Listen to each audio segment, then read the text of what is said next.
강원 브리핑입니다. 강릉의 한 양계장에서 큰 불이 나 3시간 만에 꺼졌지만 사육하던 닭들이 떼죽음했습니다. 지난 26일 밤 10시 45분쯤 강릉시 강동면 산성우리의 한 양계장에서 화재가 발생했는데요. 이 화재로 닭 17,000여 마리가 폐사했고 양계장 2동, 약 1,400제곱미터가 모두 불에 타면서 내부 시설 등도 소실됐습니다. 경찰과 소방당국은 전기적인 요인에 의해 불이 난 것으로 보고 목격자 등을 상대로 정확한 화재 경위를 조사하고 있습니다. 반도체 산업 등 첨단 산업 육성을 위한 원주 불온 일반 산업단지가 26일 본격 착공에 들어갔습니다. 원주 불온 일반 산업단지는 오는 2025년까지 민간 자본 등 1,600억 원이 투입돼 60만 9천 제곱미터 규모로 산업단지가 조성되는데요. 원주시는 불온 일반 산업단지에 반도체 등 첨단 기업 25곳을 유치해 반도체 클러스터로 조성할 계획입니다.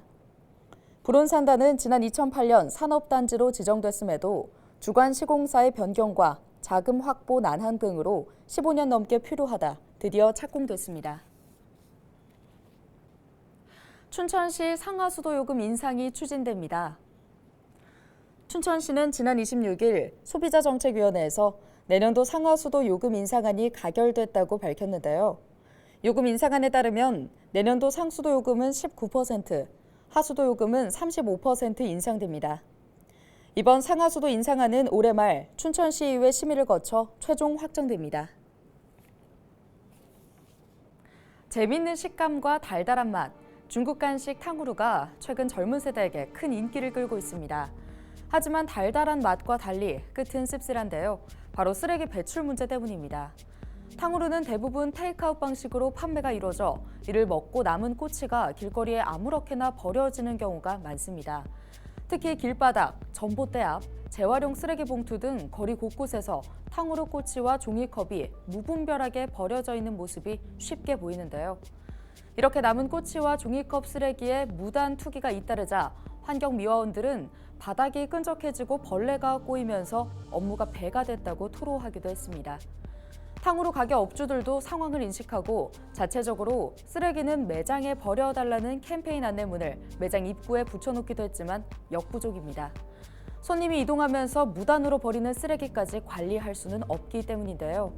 전문가들은 단순히 양심에 맡기는 걸로는 부족하다, 과태료를 올리는 등 단속 실효성을 높여야 한다고 조언했습니다. 새로운 유행이 생기는 건 좋지만 남들에게 피해가 가지 않도록 뒷정리도 잊지 않는 성숙한 시민의식이 절실한 상황입니다.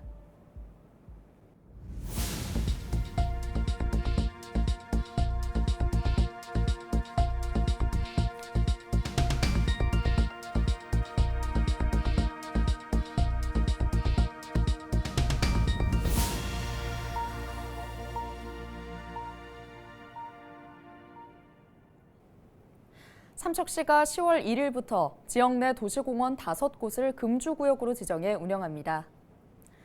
금주구역은 남양공원과 당저 1공원, 사직 1공원, 원당 1공원, 교동 2공원 등으로 내년 7월 7일까지 계도 기간을 운영하는데요.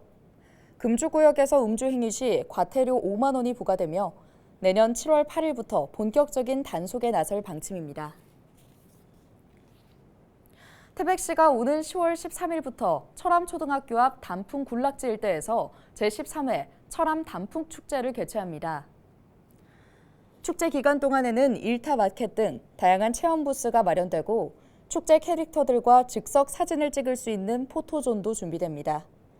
13일 개막식에서는 티엔젤과 강혜연 등 유명 가수들의 축하 공연과 주민 노래자랑도 함께 진행될 예정입니다. 양구군 용호 내수면 어업계가 어족자원 증식을 위해 동작에 치어 2만 7천 마리를 방류합니다. 이번에 방류하는 동작에 치어는 전염병 검사를 통과한 6cm 이상의 개체인데요. 흔히 빠가사리로 불리는 동작에는 민물 매운탕용으로 선호되는 어종입니다. 오늘 준비한 소식은 여기까지입니다. 지금까지 강원 브리핑이었습니다.